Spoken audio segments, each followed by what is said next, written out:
நம் ஆண்டவர் இயேசு கிறிஸ்துவின் நாமத்தினால் மகிழ்ச்சியும் சமாதானமும் நம் அனைவரோடும் இருப்பதாக.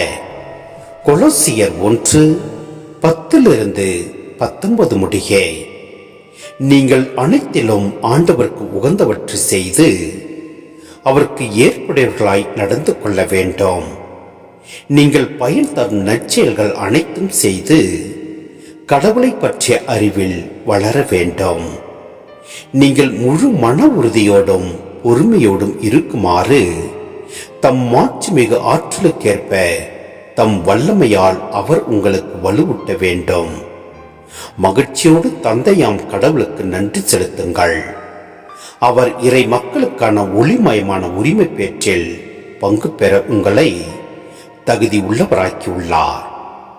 அவரே இருளின் அதிகாரத்திலிருந்து நம்மை விடுவித்து தம் அன்பார்ந்த மகனின் ஆட்சிக்குட்படுத்தினார். அம்மகனால் தான் நாம் பாவ மன்னிப்பாகிய மீட்பை பெறுகிறோம். அவர் கற்புலனாகாத கடவுளது சாயல், படைப்பனைத்திலும் தலைப்பேறு.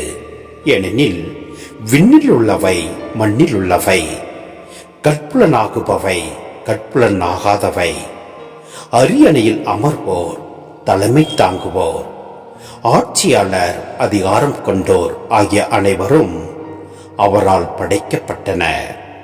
அனைத்தும் அவர் வழியாய் அவருக்காக படைக்கப்பட்டன. அனைத்துக்கும் முந்தியவர் அவரே. அனைத்தும் அவரோடு இணைந்து நிலை பெறுகின்றன. திருச்சபையாகிய உடலுக்கு தலையும் தொடக்கமும் அவரே. எல்லாவற்றிலும் முதன்மை பெறுமாறு இறந்து உயிர்த்தெழுவருள் அவர் தலைப்பேறு ஆனார்.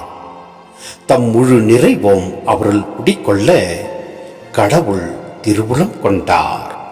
சிந்தனை: கொலோசியர் அடிமைத்தலையிலிருந்து விடுபட்டு சுதந்திர காற்றை சுவாசிக்க வாய்ப்பு பெற்றுள்ளனர்.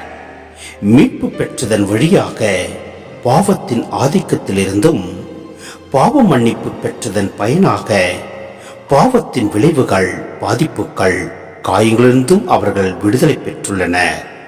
ஆம், நம் கிறிஸ்தவ வாழ்வில் நம்பிக்கை, அன்பு, எதிர்நோக்கு ஆகிய மூன்றும் மிகவும் இன்றியமையாதவை.